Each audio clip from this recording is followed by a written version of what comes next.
Love, it's not always an easy thing, but when you find it, there's nothing like it. And Finding Cupid with David Cruz is here to help you do just that. It's a show where celebrity guests, dating experts, matchmakers, and friends come together to talk about one thing: love. Finding Cupid with David Cruz, only on ubngo.com.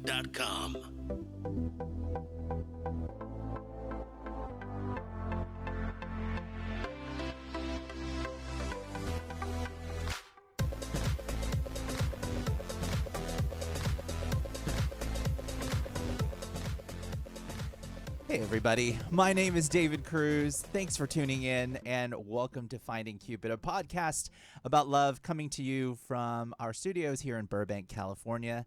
Very sunny today, very warm, very California. So great to welcome everybody back in, and of course, welcome back my co-host, Matt Wall. Hey, Why, Matt. hello. It's good to see you today. Matt, it is warm out. It is. Very warm. I got dressed in all flannel and I walked to Trader Joe's and I thought, I'm sweating. You're like, what? It's winter. I know, but We just had a solstice like not too long ago. I don't know. What is the set? I thought it was 80. You said it was only 70. That's what my phone told me, but We don't know how to adjust weather here. 60 is like freezing winter to us, and apparently 70 is global warming, huh? Yeah, don't know what to do. Hello, everybody. Thanks for tuning in. So glad to welcome you back to another fun episode. And, so happy for our sponsors, fruitloots.com, to sponsor such amazing content for us this year and to go back and dig into our favorite conversation, which is love. And we could not have a conversation about love without inviting matchmakers on the show. And I have the fondest heart of all hearts for matchmakers. And so today, we have a treat for you. We are welcoming a very good friend to the show. Her name is Laricks, and she is a matchmaker for 3 Day Rule Matchmaking. Please welcome Kara to the show. Hi, Kara. Yay. Hi, everybody. So excited to be here. And you are coming to us, zooming in on our show from cold Chicago. Yes, freezing Chicago. 4 to 5 inches of snow this morning, but super happy to be talking with you all where it's warm and gorgeous. We hope to send some warm, good vibrations your way to melt a little of the ice and snow. Thank you. So that we can get you out of the house to, make some matches out there in the world. That's right. Yeah, absolutely. It's been crazy doing all of this via Zoom for so long. I cannot wait to actually go have coffee dates or a drink date once again. Oh, my goodness. Let's start from the beginning, Kara, because, our co-host here is single. Huh? So, a lot of this was mostly because I wanted to help Matt out here. So, Matt, I hope you have a notebook. Oh, no, I don't. First of all, I take no advice. You know that. No, I like to listen and then not do the right thing. So Kara's already taking notes on that. I'm like, Classic. Client. Fantastic. Classic client. Yeah. Oh. Let's start from the beginning, Kara, if you don't mind. Walk us through how you became a matchmaker with 3 Day Rule and just kind of what it's been like in your world, especially as we come out of lockdown and all of that, and then kind of try to return to normalcy in the dating world. Yeah. So I have a pretty unconventional path into matchmaking. I mean, I've been matchmaking my entire life, whether connecting humans with humans or humans with apartments or people with jobs. I mean, you name it. I've always been doing that. However, I started out in education. I taught for 10 years, and after 10 years, I had this dream of going into fashion, so ended up in fashion and then on a reality television show, designing collections for H&M, Macy's, Saks Fifth Avenue. It's crazy. Love that. Yeah, no, it was a very, very exciting chapter of my life. But when that chapter kind of came to a close and I realized how much more challenging it is to really produce clothes in real life, I found myself kind of, what do I want to do? And at the time, I had this free gift of a career coach meeting, and her name was Becky Berry. And I remember getting on the phone with Becky Berry and going on and on about my background in education and my background in fashion. And then I slipped in how much I love my LGBTQ community and connecting people. I just went on and on and on. And after I finished, it was like crickets. Like, I don't know what to do with you. You know, I don't know how to write a resume for this. I don't know what to tell you. And she goes, but I do have one tip. And I was like, all right. And she said, when we hop off this call, jump on LinkedIn and type in all of those words that you're passionate about and just see what happens. So I did. I typed in love, connection, LGBTQ. I think I even put in fashion, passion. I mean, you name it. And up pops this position for LGBTQ matchmaker with 3 Day Rule. What? Yes. So 3 interviews, and now almost 4 years later, Wow. I have been connecting people coast to coast, and that has developed into date coaching, matchmaking. I mean, I just absolutely love what I do each and every day. I love that. And you know what? Wow. Listen, what resume is, black and white these days? I feel like people are just, embracing, a very different kind of shaken up resume these days. And I love that, all of those things. And quite honestly, Kara, like having that fashion experience definitely plays into being a matchmaker because, like sometimes that's part of the problem too. Totally. And what's so funny is that, sometimes people will resonate better with me simply because they're in the same kind of transitions that I've already been through throughout my life, whether that's professionally or as a serial monogamist. I mean, you name it. I just think all these different experiences that we have really do allow us to work with that many different people. And yeah, I'm super grateful for the crazy path that I've had. That's awesome. So fast forward to 2019. Things were humming along. Everything's going great. You're kind of hitting stride. And then 2020 happens. What happens to all the daters out there? What happens to you as a matchmaker? Walk us through that. Yes. So I will tell you, I remember March when everything shut down, our whole company got together on a Zoom call. And you should have seen everybody's faces. It was like, wow, what do we do now? This is what we do. We introduce people in person. And if people can't meet in person, how are we going to carry on? But what's been so incredible is that just like single people, just like all the daters that we work with, everybody really leaned into what had to happen. And instead of introducing people in person, we started really coaching our singles on how to date on Zoom, how to have a great FaceTime date, how to send a bottle of wine to someone, and really start to craft this new sort of dating existence and dating experience. And I think because of it, we have been busier than we have ever been in the last couple of years. That's great. And you know what? You bring up such a great point, which is, kind of coaching them through that moment where we're so dependent on that Zoom call, sending a gift via mail instead of giving it in person. Do you think that that's carried over afterwards as we've started to get back out in the world and has now kind of solidified its position within the dating process now? Yeah, I really hope so. I try to hang on to all those creative ways of dating and creative ways of connecting that were developed, throughout the, I don't know if I should say height of pandemic, like knock on wood. The start of it. But it's just, it shows a lot about your intention, your character, your sense of adventure, your sense of fun, your ability to adapt, your flexibility, to be able to really come up with new and different ways of connecting. And I think we've had to over the past couple of years, and it's brought out the very best in many people. I don't know, I feel like right now is an incredible time to date simply because of what we've all had to do over the past couple of years in terms of looking at ourselves and figuring out how to date and figuring out what we want. We've had so much time to think about it, and now we're primed to actually put that into action. Yeah, I agree. Kara, was that difficult for you as people come to you as a date coach to have all the answers where you're navigating this just like everyone else? And I'm sure a lot of your clients, new and old, expected you to have all the answers, and we hadn't done this prior. So what was it like for you to be like, I want to give you all the right answers, but I'm also still trying to figure out where I fit in this? That is such a kind and thoughtful question. Thank you for asking that, because it really was. I was in the same boat with all of my clients and their matches and people that I talked to. And, I have to admit that was kind of the good stuff, is to admit we're all in this together. This is new for all of us, and we're going to get through it together. We're going to brainstorm. We're going to talk about what feels comfy for you, what suits your personality in terms of bending and swaying in this new environment. And for me, I learned just as much from my clients, and then I was able to share those things with other clients. I mean, it was just a real sense of community, and we're in this together, and we're going to make the very best of this situation that we really didn't have much control over.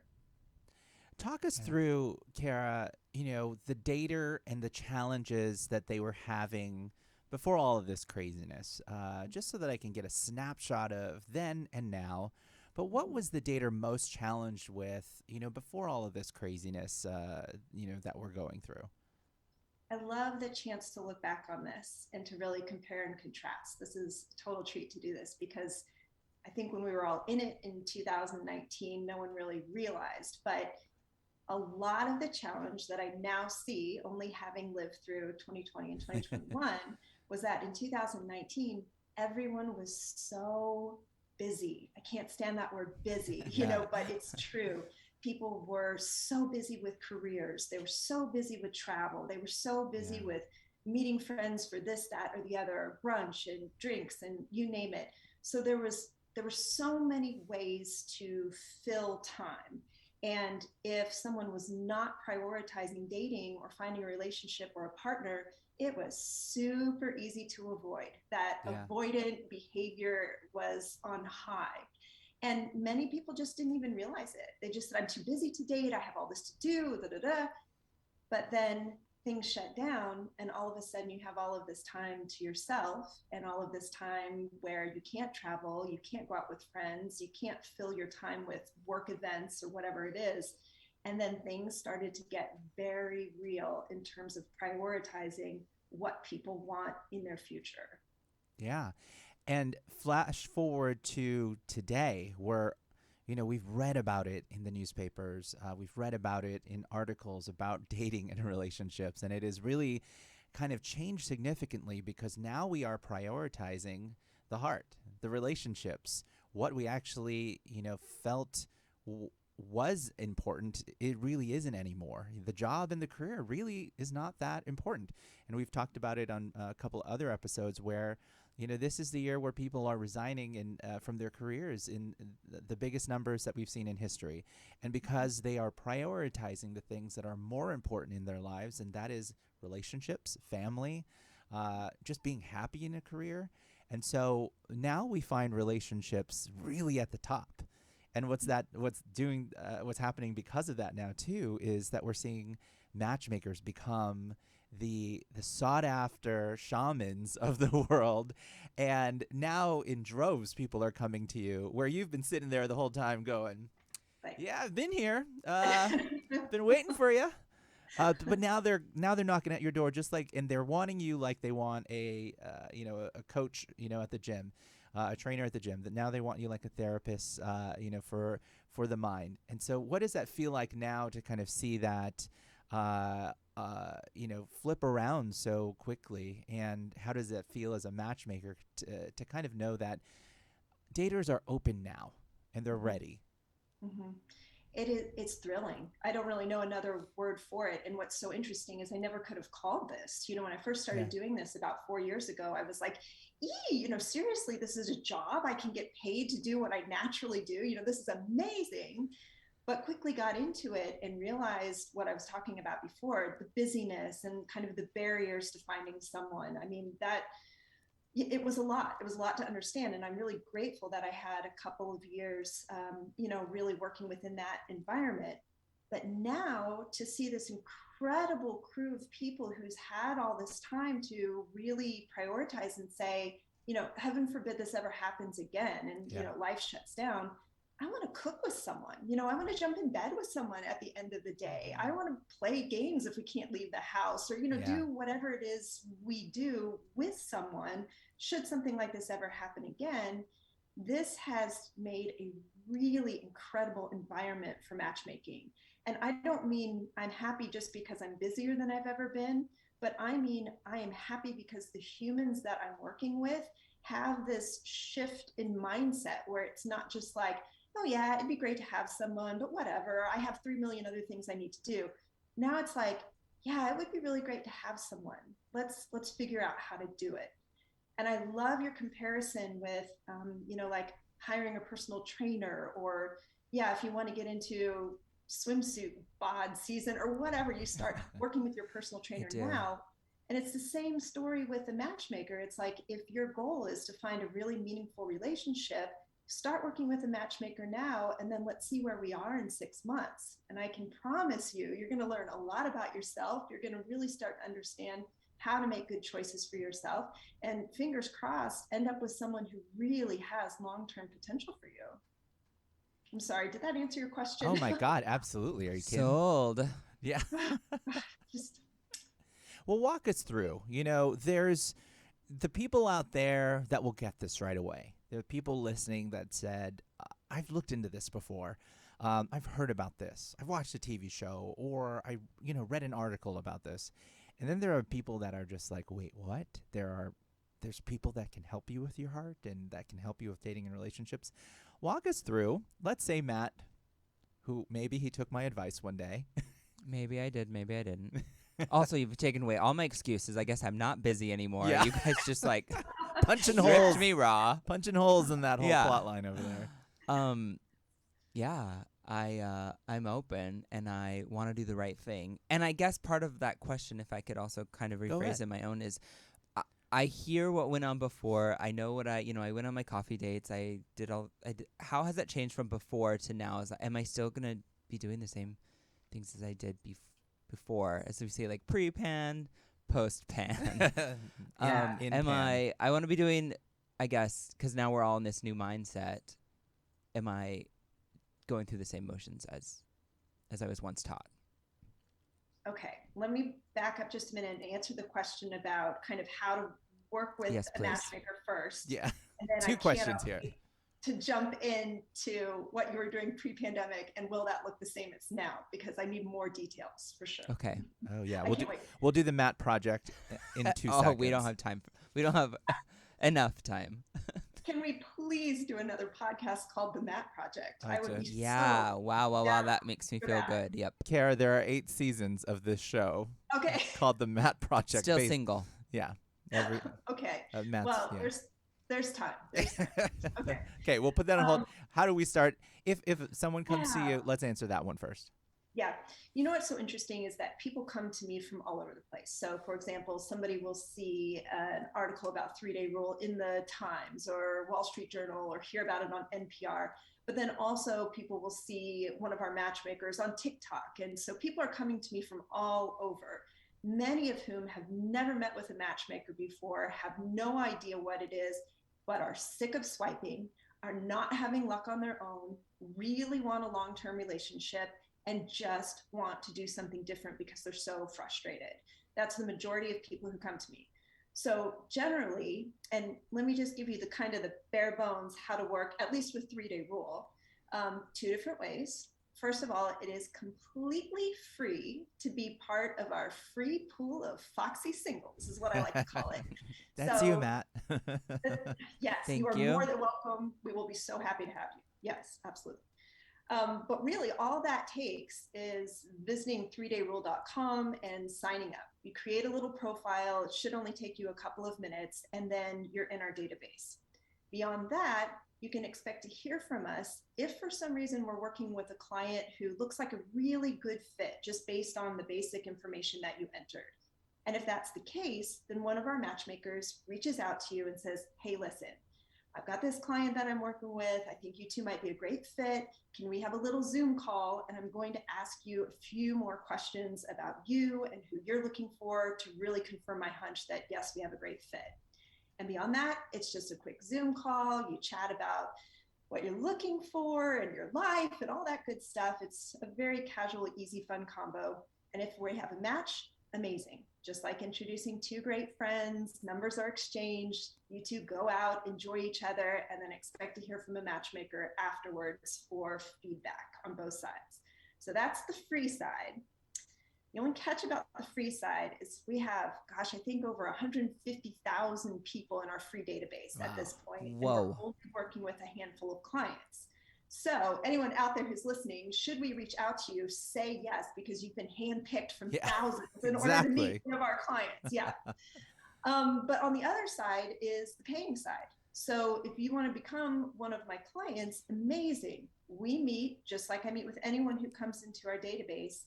And I really listen to your criteria. So really listen to who you're looking for, listen to your lifestyle, really start to understand your past patterns and what you want going forward. And then I get to hand select matches for you. So I work with folks 3 months at a time or 6 months at a time. And within those time periods, match about once a month, more if I can, or if it's appropriate, but it's about quality versus quantity. Yeah. And then, there's all kinds of fun little things that come along with each package, like professional photography and a bio, and then, coaching from yours truly. But those are just kind of the two basic ways to work with me as a matchmaker. And that answer? And great answer. And I'm so glad you spelled that out, because I think that there's a lot of misunderstandings that people have about, what are the steps to do it. And it's crazy to me in my head, because the same way you think about hiring a trainer, I don't think you would just shotgun it. I think you do your research. You go out and find, listen to podcasts that people have been on. You listen to you go to the websites that people are on, and you do your research and you listen to, if you like, the matchmakers that you're hearing and the things that they talk about. It's the standard, search of information for the professionals that you want to have in your life. And sometimes people don't really get that. Some people think like, oh, I pick up a phone call and they're automatically getting my credit card, and that's what this is about. But there are so many different levels of this and ways to participate that are non-committal sometimes, and just being a part of the pool is like a big thing, because if you happen to get that match, if you happen to have a client that you're working with and you, Matt, you put in that application and you just happen to match somebody that Kara is working with right now, it could be great. It could be magic. And then that's when the fun starts. Absolutely. You explained that so beautifully. Yes. Awesome. Very, very cool. Okay, so let's switch back to Matt's question. Yes. Matt project. I am tired of the swipe, so I'll meet you there. Okay. Yeah. So tell me. Oh gosh. Where do you start? Go for it. Now I'm scared. Now I'm nervous. So much I want to know. But really, what do you think? Well, first, let's just get at this. Are you looking for a relationship? That's the most important part. Great question. Yes, I am. Okay. All right. So now that we have that established, that's the most important part.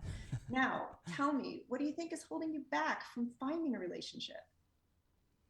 Ooh, that's a good question. Probably time. Putting in the time to actually meet, actually date someone, get to know someone. I think I can be picky or scared of thinking like, how will this person mesh with my family? What will they think? I come from a very conservative background, and a lot of the people I come in contact with are the opposite of conservative. And I think I really think about my family, and I think that holds me back a lot.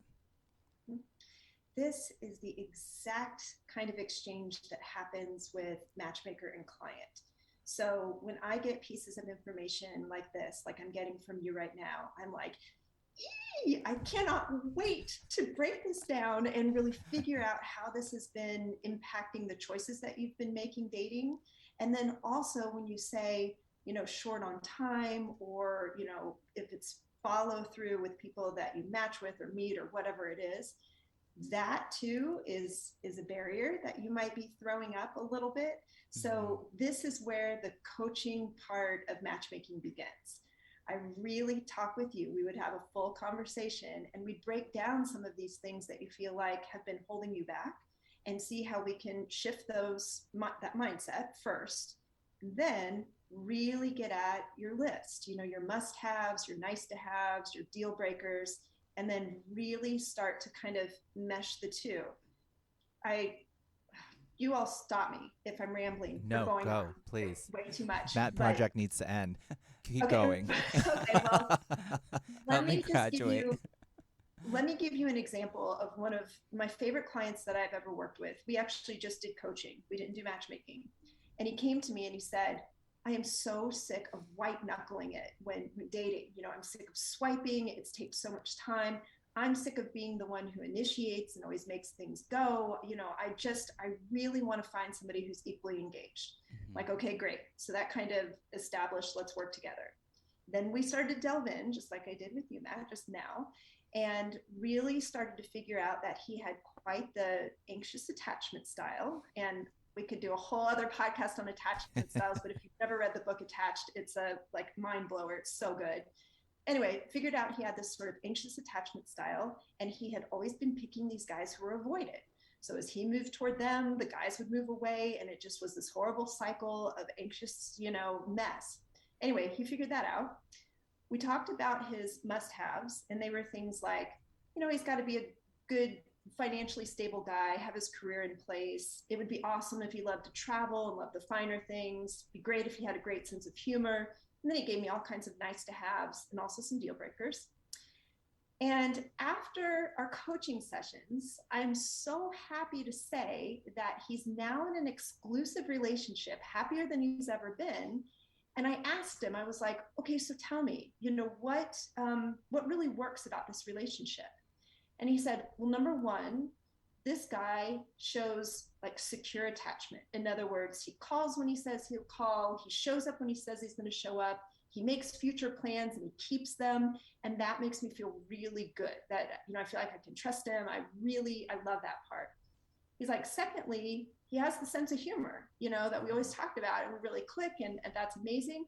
And then finally, we just have a really good balance. I'm, a little bit, uptight, and he is a little bit laid back, go with the flow. And I love that dynamic that seems to really fit. And what this said to me, which I loved, is that matchmaking coaching is truly a team effort. I was able to teach him all about attachment styles, so he was able to make better choices for himself, which got him this securely attached guy that things are going really well. He named sense of humor as one of his things he wanted from the get-go. He knows himself well, and he got that.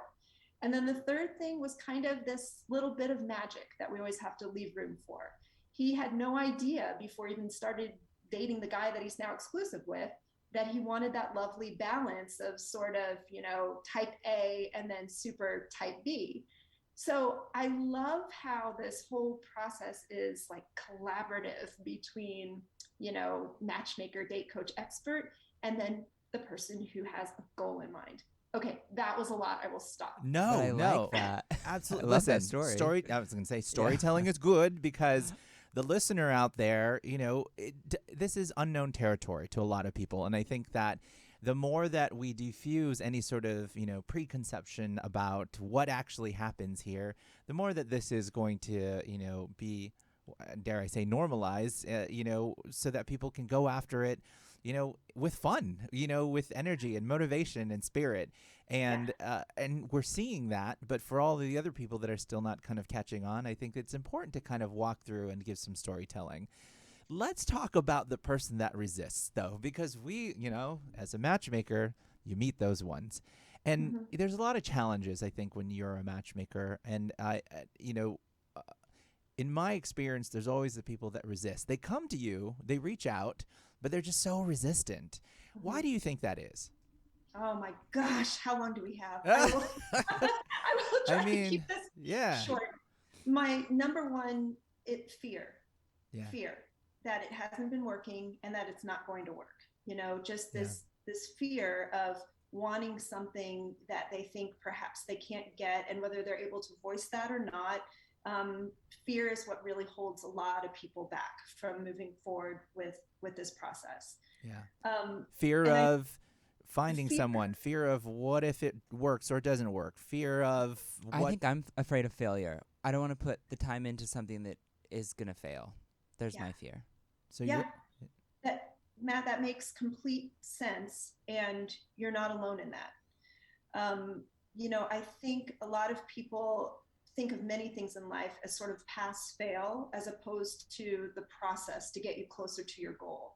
And I think matchmaking and date coaching is about kind of releasing control a little bit and leaning into a process of considering your mindset, considering your actions line up with what you say you want, and then having somebody who's holding you accountable.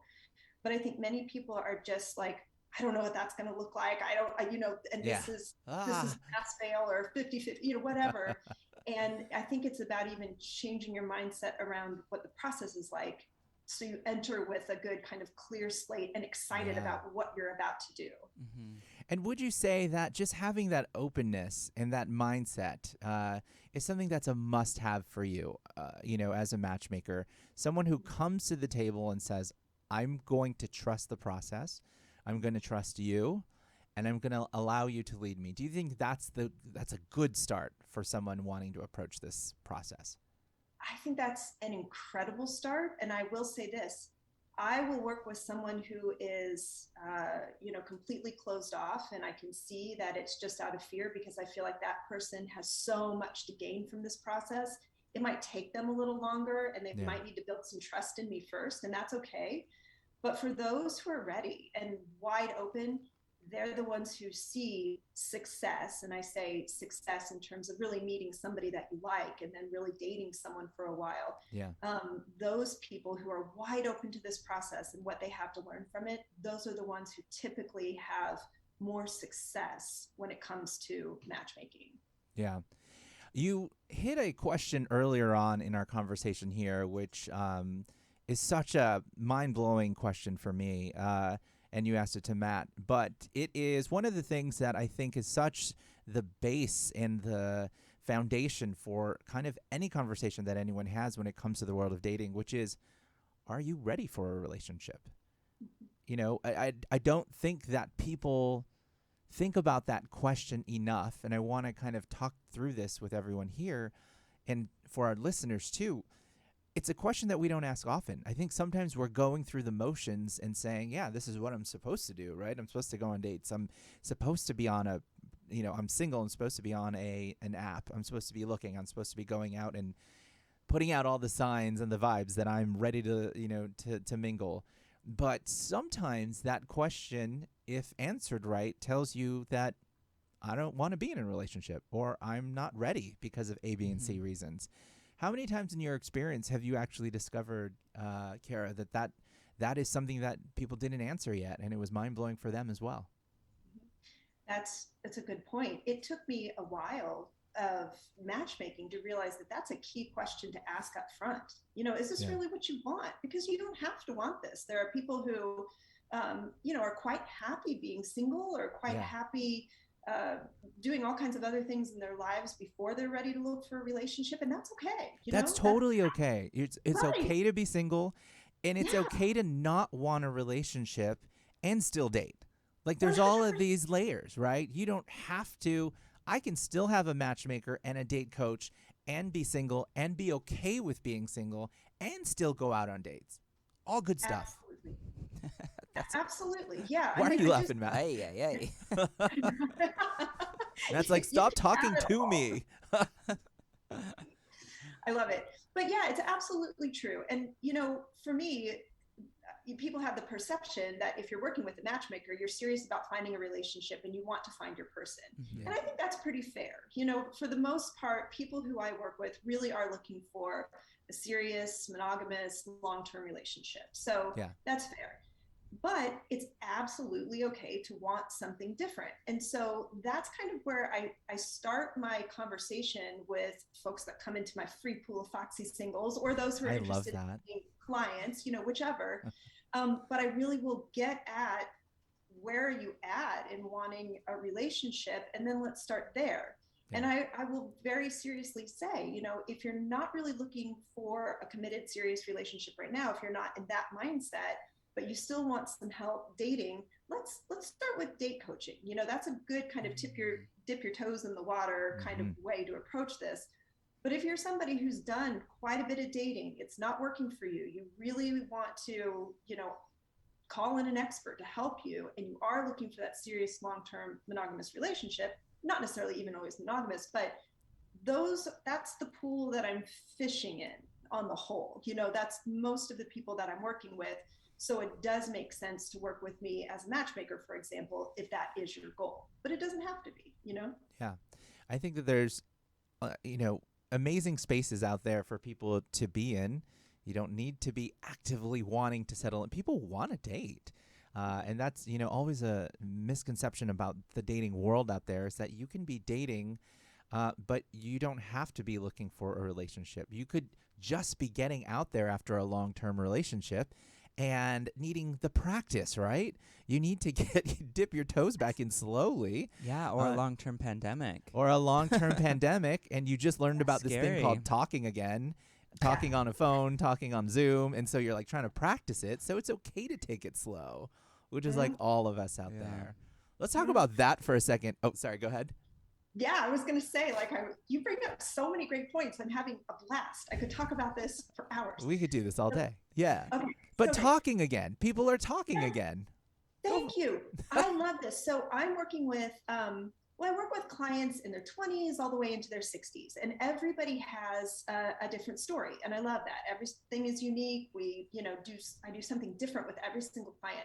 One of my clients, she's in that sort of, what's it called, the great resignation, where she's, going to resign from her current position, and she really wants to look for a relationship, but she has been head down and so focused on her work for so long that she's not even really aware of how to get this started and really talk with people in that way. Yeah. She's like flirting, what's that? And so just the other day we were on a call, and I was like, all right, let's get back to basics, and let's really do some interaction where it's very low stakes. So here's what I want you to do for the next week before we talk again. When you're in line at Whole Foods, or when you're in line at Starbucks, or wherever you are, and you've got a couple people ahead of you, I want you to really take a peek at the cashier or the barista or whoever it is behind the counter. And I want you to think of something that you can compliment them on. It's hard to see anybody's face now, but you can say, gosh, you have such great eyes, or, I love the way that you move these people through the line, or, whatever it is you want to say. I love your mask. Yes, nice mask. Cute. Yes. Yeah, dumb. Pretty easy. Whoa. Just kidding. He just called me dumb.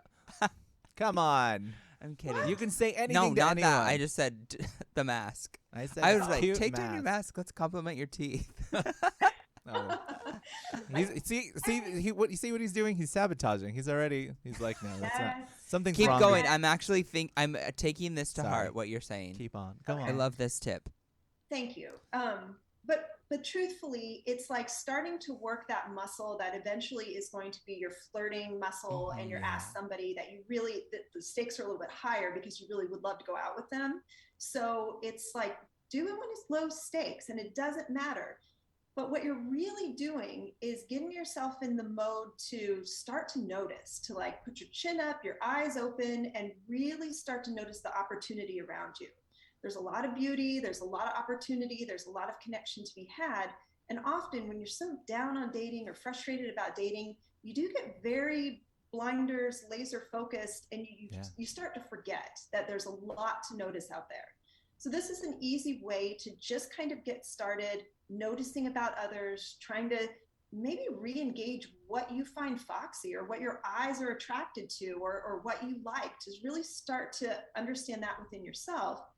And that way, when stakes are a little bit higher and you're like ready to really ask somebody out, you've had countless experiences, and it's not as stressful. It's not as big of a deal. And you can really approach someone and just say, I'd love to see what's behind the mask. Let's go grab coffee, or whatever it is. Just a quick flash. Yeah. Show me them pearly whites. Yeah. Let me see what's behind that I mask. love that low stakes and low pressure and no expectations, because that goal to compliment someone on is not to get a phone number. No. The goal was just to open your mouth and say something. And I love that. I mean, it's like the gym, right? You know, you don't get on the treadmill going, you got to run, you know, a 10-mile jog on the treadmill. No one does that. You get on and going, I mean, at least I do. I'm like, let's do this for 15 minutes and let's see if I get an award after that, which when you do, then you go 15 minutes more and then you go 15 minutes more and then you're running the 10-mile run, right? So it's the same thing. Good analogy. Good analogy. And the other thing that I think comes from just a really low stakes little step like this is you really start to feel the good energy coming back to you. Yeah. So when you see somebody's eyes like crinkle up behind a mask that, oh my gosh, I haven't received a compliment in so long because I've been like masked off, you know, for so long or whatever, you start to feel that exchange. You're like, oh my gosh, this is a little bit more in my power and in my control than I thought. And then it starts to feed upon positivity, and it's like your shoulders drop, your chin comes up, your eyes get wider. I mean, it's just like a change in who you are and how you interact that tends to bring people towards you. One of my clients who tried this a couple weeks ago, she was so cute when I saw her after giving it a try. She was like, Kara, I cannot believe this. This week, I had someone give me a free coffee, and I had someone carry my groceries to my car. And I was my like, God. Yes, this is awesome. So, I'm going to flirt for free coffee. Cool it, you're married. But free coffee. Coffee's expensive. It does work. The good energy comes back to you tenfold. Kara, that's a great tip. And that's such an easy thing for not only our listeners to kind of take away, but it's a nice little morsel to the powers that Kara and the entourage of 3 Day Rule Matchmakers have. So I highly recommend that if anyone's listening out there, to invest and to give Kara a call here. Yeah. We have just a little bit more time, but I also want to make sure that I give one more thing from the heart and the mind and the expertise of the matchmaker here on the line here. Kara, you see things every day. You experience sometimes the really bad stuff. And that is, you know, looking into people's profiles and just seeing the low-hanging fruit, which is like, why does everybody do this, right? Give our listeners just one bit of advice when it comes to profiles today. What's the big mistake everyone does that's just like, you know, the thing that's out there? I know there's a list, but if you could pick one. Oh, this is torture. Yeah, okay, just one. So it's got to be photos. You really only need 3 great photos. What are those 3? Yeah. You need one that shows you a good photo of your face smiling. People want to know what's behind your smile. If all of your pictures are with mouth closed, they're wondering what's going on in there. So you want one great photo that shows your face, and preferably not a selfie. Everybody can see if it's a selfie. Just have a good friend. Take a great shot of you in a natural environment, you know, from shoulders up so someone can see your gorgeous face. I'm going to pause you right there because in that is a loaded direction because so many things about profile pictures are wrong because of that. They can be taking a selfie. It can be in a non-natural environment. It could be in an environment that is, I mean, we've seen profile pictures in a dirty bathroom I mean, come on. I'm seeing what's on your bathroom counter and I don't care about your now I care about your hygiene. Actually, I do care now. Yeah, now I care about left. that. Now I'm over it. But I mean, there's so many, you know, landmines there in just taking a good picture with you, seeing your pearly whites. So yes. So I had to interject because I see so many bad things when it comes to that. So I so appreciate it. Number 2. Okay. Number 2, full body shot. Everybody wants to know. So you need something great of your face and then a full body shot. If it's with friends or something like that, go ahead and crop them. You know, it's really you that you need to show, but show people what they're getting. H to T, head to toe. Go ahead and put in a full body shot somewhere, no matter what. And why are we cropping out friends, Kara? Well, because there are several reasons. I'm just going to be very honest here. Yeah. If you are posting, it's great that you have friends. That's important for people to see that you have a network. I mean, that's great, fantastic. But people really only need to see their shoulders. You don't want people being like, well, his friend's cute, you know, cute. You know, you want to put the focus on you on a dating profile. You know, it's not about your friends. No. And just Trust me on this one. Yeah. Full body shot of some kind, great sort of headshot-ish, not too professional looking with your smile for another one. And then number 3 is a conversation starter. So number 3, show yourself in an environment doing something that you love. Even if it's on a trip with an interesting background, whatever it is, select a photo that is a hook for conversation. So this is more about getting the conversation started and connecting with somebody who has common interests or finds you interesting or fascinating for some reason. Give them something to work with. I don't care if you're in the kitchen cooking. I don't care if you're in Iceland, in the Blue Lagoon, whatever it is, really show something that means something to you and that you have a good story about. I mean, so often I will see people on dating apps say, "Oh, I see you're in the Blue Lagoon." And then the response is like, "You're right. Yep." Yeah. It's like, "Oh, come on. Yeah. Like, that was beautiful." They hook. teed Like, you up. Yeah. Tell a good story about that squishy stuff between your toes when you're in there. Whatever it is, like, just have something to back up the hook that you're throwing out there. Yeah. Great Really tips. good tips. Say, Matt, just a Yes? quick, check. Yeah. Did you violate any of those rules? No, I don't have friends in my photos. No. Though What I about the other have two? been the friend in the photo that someone asked about. See? So sometimes I could work for your friends. I mean, That's true. it's like going to a car dealership and, somebody's like, "Okay, yeah, we're going to pull the car out that you want to test drive," and then they pull it into the driveway next to the souped up version of it, and then a higher end model, and you're like, "Well, gee, I want that one," Yeah. I loved your smiling. Even if you aren't confident, I think in your smile or your teeth, I think it's something you have to show. Yeah. I agree. Everyone Yeah. wants to see. Everyone wants to know. The Yeah. worst thing about online dating is that if you're not honest with your photos and how you look, they're going to find out. Yes, and we then will. You Yeah. started off on an untrue foot, like on a lie. Yeah. And no one Yeah. wants to start a relationship off on a lie. So be proud of who you are, show yourself in all your glory, Yeah. and then show up confidently on that date because Yeah. the person knows what they're getting. Yeah. Exactly. Totally. Yeah. Well, Kara, you have dropped so many relationship, I want to say ship steerers here. I think everyone that's listening is going to take those 2 big tips that you gave us today, profile photos, and then just, exercising that very slow start muscle on how to, Matt, what was it? How to compliment? Wait, what? You're going to Just learn start how to it? see. You already. I don't know what I'm doing. He's going to flirt. No. You're going to practice flirting. Actually, It's could a I just low say one stake. thing on that? Okay. Is someone complimented me walking to the grocery store. And though that didn't turn into something, that gave me the confidence. I stood a bit taller. So it almost was a paying it forward. And Yeah. whether that relationship goes anywhere with that grocery store person or that coffee person you're talking to, I think that it could help so many other people in the future just because of that kind gesture you did. And Yeah. honestly, it did for me. I felt better about myself to then go compliment the next person or get to where I wanted to be. So that was I rest amazing. my case. Thank you so I much, rest my honestly.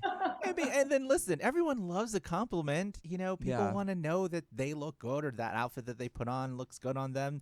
So even if you are married or you are just giving a compliment or whatever, making somebody's day is actually pretty cool Yeah. too, So Agreed. you can't lose either way, especially in today's world. Well, I agree. Kara, thank you so much for joining us today. It has been my honor, our honor, a privilege.